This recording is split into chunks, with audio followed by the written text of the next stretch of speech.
Hello friend. Jyoti Mishra study point में आप लोगों का स्वागत है। कैसे हैं आप सब? मैं आशा करती हूँ कि आप सब बहुत अच्छे होंगे। मैं भी बहुत अच्छी हूँ। आज मैं बाल विकास एवं शिक्षा शास्त्र का पार्ट 1 इस वीडियो में बता रही हूँ, जिसमें टॉप 50 क्वेश्चन है। आप लोग को वीडियो पसंद आए तो कृपया लाइक शेयर और इस चैनल को सब्सक्राइब कर दीजिएगा। पहला क्वेश्चन, वह कौन सा स्थान है जहाँ बच्चे की संज्ञानात्मक विकास का सबसे बेहतर तरीके से परिभाषित किया जाता है? कौन सा स्थान है? विद्यालय एवं कक्षा पर्यावरण में। दूसरा क्वेश्चन, मानव विकास किन दोनों के योगदान का परिणाम है? किस दोनों का? वंशक्रम एवं वातावरण का।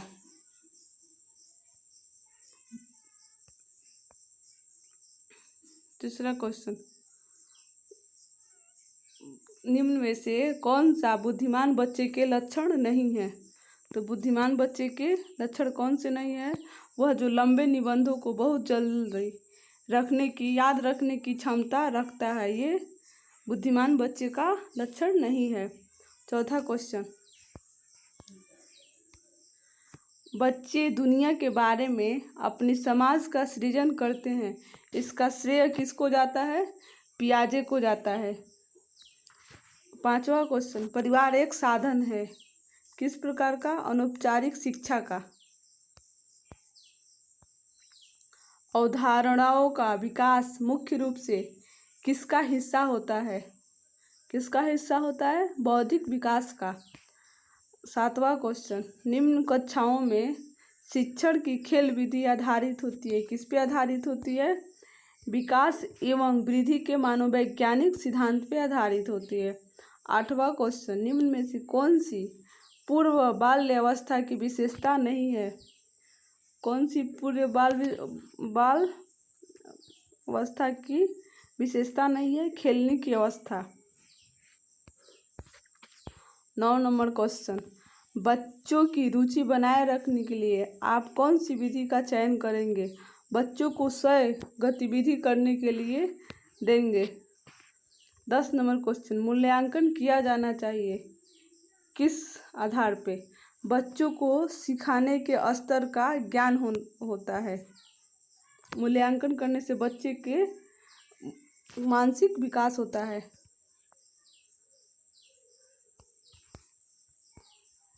11 नंबर क्वेश्चन, परामर्श का उद्देश्य क्या होता है? परामर्श का उद्देश्य होता है बच्चों को समझाना, बच्चों की कमियों का कारण का पता करना, बच्चों को समायोजन में सहायता प्रदान करना। उपरोक्त में सभी। 12 नंबर क्वेश्चन, शिक्षा मानव विज्ञान की दृष्टि से निम्न में से कौन सा सत्य कथन है? बच्चे अपने ज्ञान का सृजन स्वयं करते हैं। बच्चे अपने ज्ञान का सृजन क्या करते हैं? स्वयं करते हैं। 13 नंबर क्वेश्चन, बच्चों में नैतिकता की स्थापना के लिए सर्वोत्तम मार्ग कौन सा है? शिक्षा का आदर्श रूप में व्यवहार करना। 14 नंबर क्वेश्चन, शिक्षक एवं विद्यार्थी के मध्य कैसा संबंध होनी चाहिए? स्नेह का संबंध होना चाहिए, विश्वास का, सम्मान का, ये सभी होना चाहिए। 15 नंबर क्वेश्चन, एक अच्छा अध्यापक विद्यार्थियों के मध्य बढ़ावा देता है, किसका बढ़ावा देता है? सहयोग की भावना को बढ़ावा देता है। 16 नंबर क्वेश्चन, मानसिक रूप से स्वस्थ अध्यापक की विशेषता क्या होती है? वह संवेदनात्मक रूप से संतुलित होता है। 17 नंबर क्वेश्चन, शिक्षा का अति महत्वपूर्ण उद्देश्य क्या है? बच्चे का सर्वांगीण विकास। शिक्षा का अति महत्वपूर्ण उद्देश्य क्या है? बच्चे का सर्वांगीण विकास। 18 नंबर क्वेश्चन, बच्चे की बुद्धि लब्धि 90 से 110 के मध्य है, वह कौन सा है? सामान्य बुद्धि।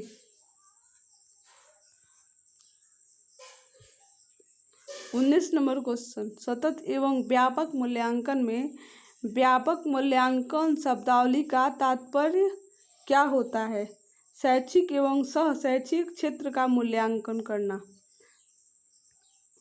20 नंबर क्वेश्चन, शिक्षा द्वारा पूछे गए एक प्रश्न दीक्षा द्वारा पूछे गए एक प्रश्न का उत्तर शिक्षक तत्काल नहीं दे सकता है।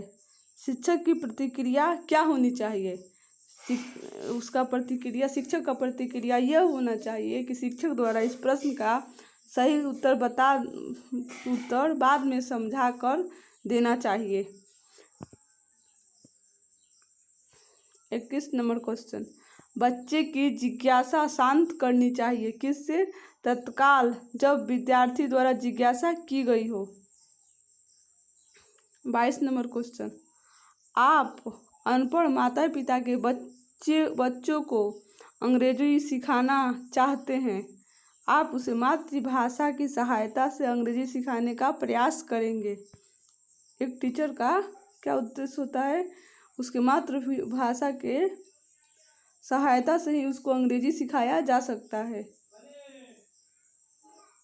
23 नंबर क्वेश्चन, बच्चे के लिए निःशुल्क एवं अनिवार्य शिक्षा का अधिकार किस अधिनियम के कितने वर्ष के बच्चों के लिए लागू किया गया है?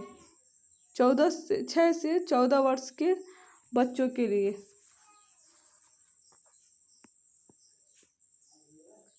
24 नंबर क्वेश्चन, शिक्षक को ज्ञान होना चाहिए। शिक्षक को किसका ज्ञान होना चाहिए? अध्यापक विषय एवं बाल मानव विज्ञान का। 25 नंबर क्वेश्चन, बच्चे के विकास को शीर्षस्थ सिद्धांत के अनुसार निम्न में से कौन सा कथन सत्य है? विकास सिर से पैर की ओर होता है। नहीं, गलत है। विकास पैर से सिर की ओर होता है। गलत है। विकास मध्य भाग से परिधि की ओर होता है। गलत है। इस उपरोक्त में से कोई नहीं। 26 नंबर क्वेश्चन, गार्डनर के ने 7 बुद्धि का अधिमान निर्धारित किया, इसमें से कौन सा नहीं है? भावनात्मक बुद्धि। भावनात्मक क्या है? बुद्धि नहीं है। 27 नंबर क्वेश्चन, घटना और वस्तुओं के बारे में एक बच्चा तार्किक रूप से सोच सकता है। पियाजे के चरणों के संबंध में सही कथन कौन सा होगा? मूर्त संचालन की प्रक्रिया।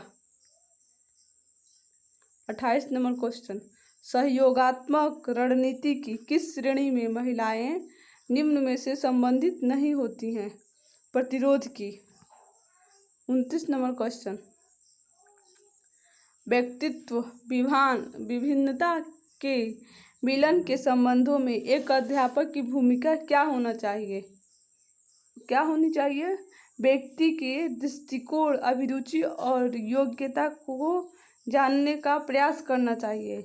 व्यक्ति आधारित पाठ्यक्रमों को उनकी आवश्यकताओं के अनुसार समझने की कोशिश करनी चाहिए। उपरोक्त दोनों होना चाहिए। उपरोक्त दोनों होना चाहिए। 30 नंबर क्वेश्चन, विद्यालय क्षेत्र में रचनात्मक निर्धारकों को जानने के लिए इनमें से कौन सा उपागम नहीं होना चाहिए?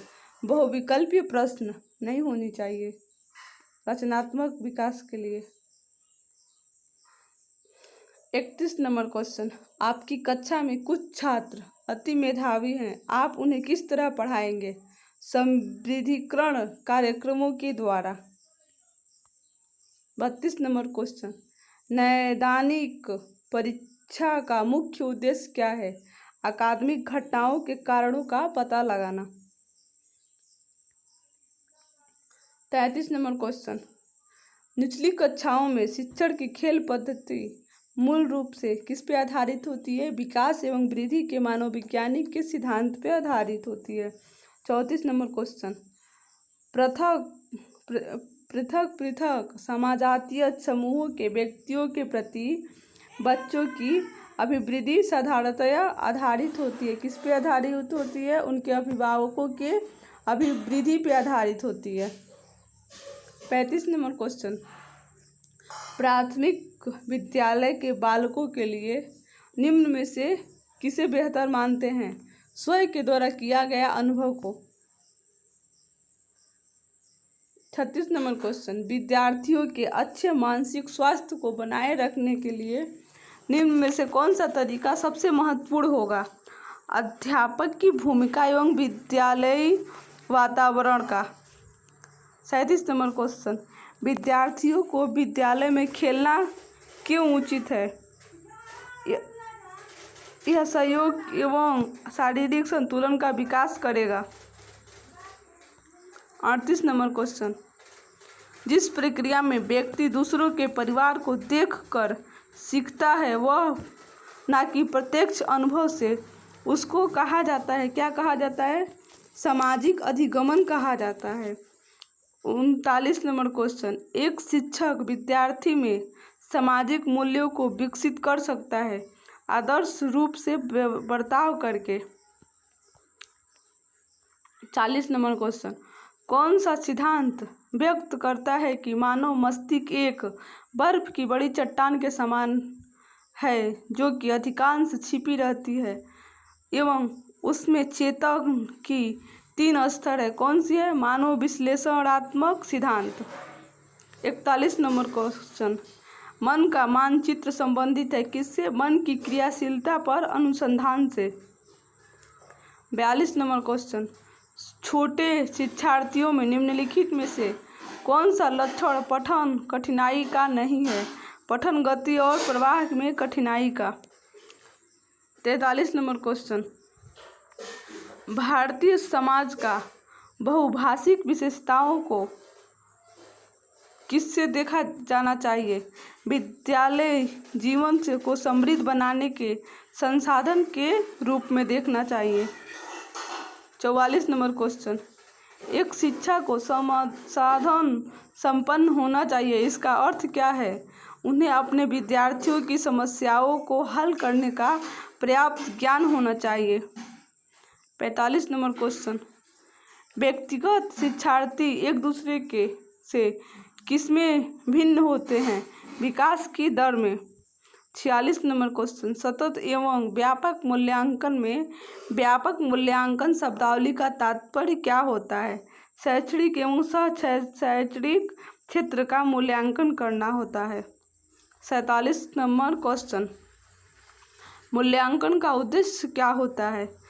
उत्पादक जीवन जीने के लिए शिक्षा किस सीमा तक तैयार कर पाई है को दृष्टिपोषण प्रदान करना। 48 नंबर क्वेश्चन, कक्षा में विद्यार्थियों की रुचि बनाए रखने के लिए एक शिक्षक को उचित है क्या? प्रश्न पूछना। 49 नंबर क्वेश्चन, दबाव को कम करने एवं परीक्षाओं में सफलता के लिए क्या आवश्यक है? कम अवधि की परीक्षा में अंतरण करना। 50 नंबर क्वेश्चन, विवेचनात्मक शिक्षा शास्त्र का यह दृढ़ विश्वास है कि शिक्षार्थियों के अनुभव और प्रत्यक्ष महत्वपूर्ण होते हैं। ये रहा आप लोग का बाल विकास शिक्षा शास्त्र का पार्ट 1 का टॉप 50 क्वेश्चन। आप लोग कोई वीडियो पसंद आया तो कृपया लाइक शेयर और इस चैनल को सब्सक्राइब कर दीजिएगा।